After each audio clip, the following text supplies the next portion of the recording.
This is the J Pitt Show. So we're in the second longest government shutdown ever right now.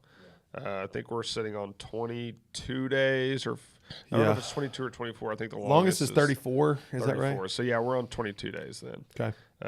34 wasn't that long ago either. No, I think was that during Trump's.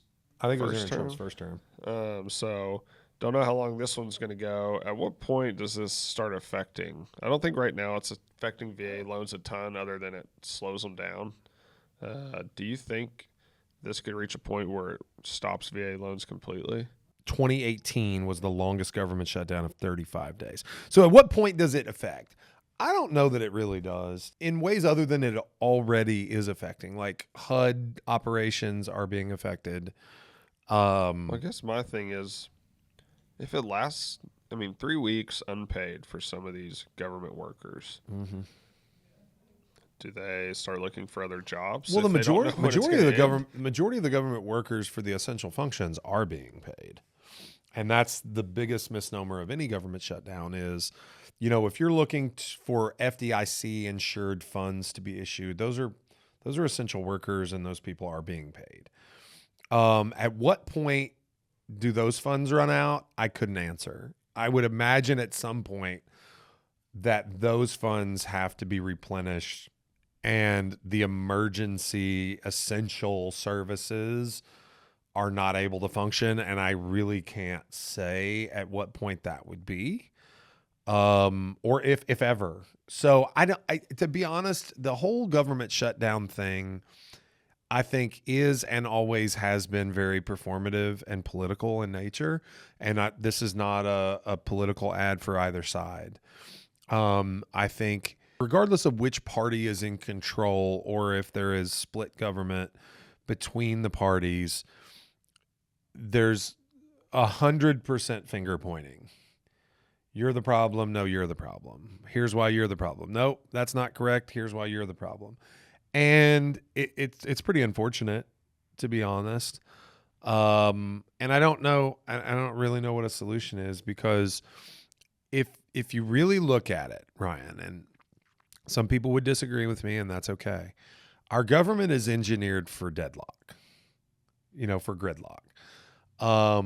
It is really hard to accomplish anything. This is one of the only scenarios that problems can arise like this, and it's why they often do, because budgets can be passed on party line vote, simple majority. Okay, but extension of the debt ceiling has to be a 60-40 vote, and gone are the days of any sort of supermajority in either house of Congress. So the Democrats were not a fan, obviously, of the spending bill that was passed earlier this year, that was passed on a party line vote, 51, 52 votes, I'm not sure. Okay. In the Senate, at least, right? So what presumably they're attempting to do is retroactively negotiate the spending bill by not agreeing to a clean CR that, will extend the debt ceiling.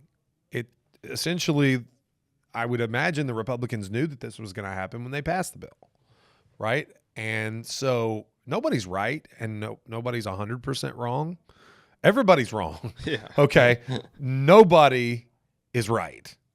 And I'm not placing blame at the feet of either party, because this is how politics works. What happens if you don't extend the debt ceiling? There's a lot of things that do happen. Number one, the government can't service its debt. Okay. The way that we extend the debt ceiling, I think, and I could be corrected by a listener if I'm wrong, and I'll be the first to admit I'm not an expert on this, but we issue bonds to raise capital to service our own debt. There's a couple of ways we do that, right? There's a couple of ways we pay our bills. Tax revenue and bond issuance is how we do that. Yeah. So giving the government permission, what the debt ceiling is basically the government giving itself permission to borrow more money. How does it borrow money? It issues bonds. Yeah. One thing, I can't really figure out the market right now and how it feels about this government shutdown.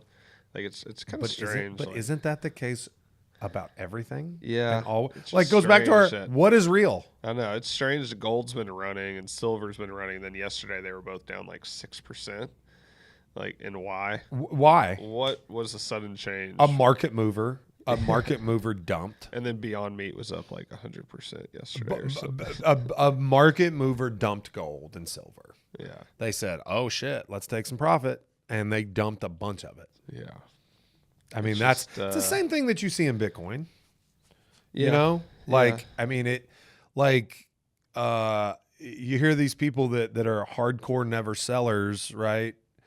And then the price runs, and then they start realizing, holy shit, I've got $100 million worth of Bitcoin.